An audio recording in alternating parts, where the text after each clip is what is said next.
রাজ্য সরকারি কর্মচারীদের দীর্ঘদিনের ক্ষোভ ও বকেয়া ডিএ আন্দোলন নিয়ে এবার এক ইতিবাচক মোড় এলো। বাংলার ডিএ মামলায় বিরাট নাটকীয় মোড়। নবান্নে আলোচনায় বসতে চলেছেন মুখ্যমন্ত্রী শুভেন্দু অধিকারী। এই নিয়ে আপডেট শেয়ার করলেন সরকারি কর্মীরা। চলতি মাসের শেষে ডিএ মামলাকারী সব সংগঠনের প্রতিনিধিদের সঙ্গে আলোচনায় বসছেন শুভেন্দু অধিকারী। ডিএ আন্দোলনের মূল চালিকা শক্তি সংগ্রামী যৌথ মঞ্চের পক্ষ থেকে বিষয়টি নিশ্চিত করা হয়েছে। যৌথ মঞ্চের অন্যতম প্রধান আহ্বায়ক ভাস্কর ঘোষ নিজেই তার সোশ্যাল মিডিয়া হ্যান্ডেলে একটি পোস্ট করে রাজ্য সরকারি কর্মচারীদের এই সুখবর দিয়েছেন। তিনি জানিয়েছেন, আগামী 30শে মে ডিএ মামলাকারী ও আন্দোলনকারী সমস্ত কোঅর্ডিনেশন কমিটি এবং সংগঠনের প্রতিনিধিদের নবান্নে আলোচনার জন্য ডেকেছেন মুখ্যমন্ত্রী শুভেন্দু অধিকারী। গত সোমবার রাজ্য মন্ত্রিসভার বৈঠকের পর সপ্তম বেতন কমিশন গঠনের এক ঐতিহাসিক ঘোষণা করেছে নতুন বিজেপি সরকার। রাজ্য সরকারি কর্মচারী এবং বিধিবদ্ধ সংস্থা, বোর্ড, নিগম, স্থানীয় সংস্থা, শিক্ষা প্রতিষ্ঠান ইত্যাদি কর্মচারীদের বেতন কাঠামো সংশোধনের লক্ষ্যে সপ্তমতম রাজ্য বেতন কমিশনের গঠন। কিন্তু সেই ঘোষণার দিনেও রাজ্য সরকারি কর্মচারীদের বকেয়া ডিএ নিয়ে একটি শব্দ খরচ করা হয়নি। এমনকি পরে সাংবাদিক বৈঠকে রাজ্যের নতুন পুরমন্ত্রী অগ্নিমিত্রা পল স্পষ্ট জানিয়ে দিয়েছিলেন যে মন্ত্রিসভার বৈঠকে ডিএ নিয়ে কোনো আলোচনাই হয়নি। ডিএ বা অন্যান্য বিষয় অত্যন্ত গুরুত্বপূর্ণ এবং গ্র্যাজুয়ালি সেটা আলোচনা হবে। সরকারের এই অবস্থানে স্বাভাবিকভাবেই কর্মচারীদের একাংশের মনে আশঙ্কার মেঘ তৈরি হয়েছিল, আর এই নিয়েই বহু সরকারি কর্মী নিজেদের ক্ষোভ উগড়ে দিয়েছিলেন। সপ্তম বেতন কমিশন গঠন করা এবং সেটাকে লাগু করার মধ্যে কত সময় লাগবে সেসব আমরা কিছু জানি না। সপ্তম বেতন কমিশন কোন কোন বিষয়গুলোকে নিয়ে কাজ করবে আমরা সেটাও কিছু জানি না। আমরা জানতে পারছি না যে ইমিডিয়েটলি তার কোনো, এবং এটা খুব পরিষ্কার যে ইমিডিয়েটলি তার কোনো ফিনান্সিয়াল ইমপ্লিকেশন সরকারের উপর পড়ছেও না। মানে কেন্দ্রের সাথে বা অন্যান্য রাজ্যের কর্মচারীদের সাথে আমাদের ডিএর যে পার্থক্য আকাশ জমিনের জায়গাতে দাঁড়িয়েছে, ভোটের আগেও তারা এই বিষয়টাকে নিয়ে তখন যারা বিরোধী ছিলেন তারা সরব হয়েছিলেন।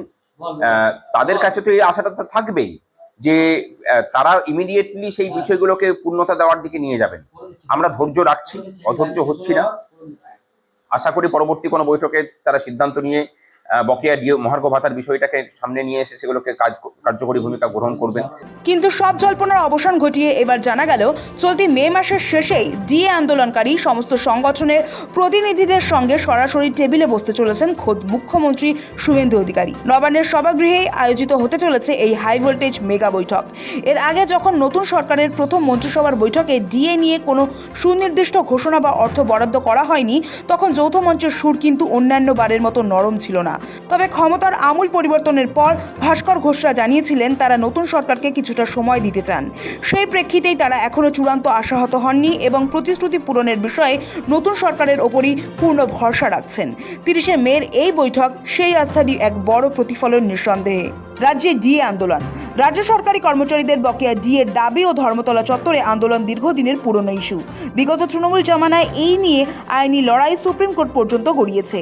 এই মেগা বৈঠক ও নতুন সরকারের অবস্থা নিয়ে সংগ্রামী যৌথ মঞ্চের আহ্বায়ক ভাস্কর ঘোষ বলেছিলেন, সরকার তাদের সঙ্গে বসুক, আলোচনা করুক। সরকার কিভাবে কাজ করতে চাইছে কর্মচারী হিতে এবং রাজ্যের অন্যান্য বিষয়গুলোকে নিয়ে, সেই নিয়ে আমাদের সাথে বৈঠকে বসুক, আলোচনা হোক, খোলামেলা আলোচনা হোক। আমরা যেন জানতে পারি যে সরকার কিভাবে ভাবছে। পূর্বতন সরকারের মতো কর্মচারীদের জন্য দরজা বন্ধ করে দেওয়ার রাস্তা যেন না হয়। এসবের মাঝেই দেখা গেল, আগামী 30শে মে ডিএ মামলাকারী ও আন্দোলনকারী সমস্ত কোঅর্ডিনেশন কমিটি এবং সংগঠনের প্রতিনিধিদের নবান্নে আলোচনার জন্য ডেকেছেন মুখ্যমন্ত্রী শুভেন্দু অধিকারী। সূত্র বলছে, শুভেন্দু অধিকারী নিজে চান না যে নতুন জামানার শুরুতেই সরকারি কর্মচারীদের মধ্যে কোনো ধরনের সংঘাত বা ক্ষোভের পরিবেশ বজায় থাকুক।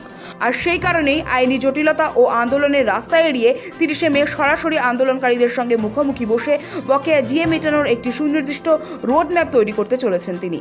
মুখ্যমন্ত্রীর এই মাস্টার স্ট্রোকে দীর্ঘদিনের ডিএ জট চিরতরে কাটে কিনা এখন সেদিকেই চাতক পাখির মতো তাকিয়ে আছেন রাজ্যের লক্ষাধিক সরকারি কর্মচারী ও পেনশনাররা। সৌভিক সান্যালের রিপোর্ট, সময়, কলকাতা।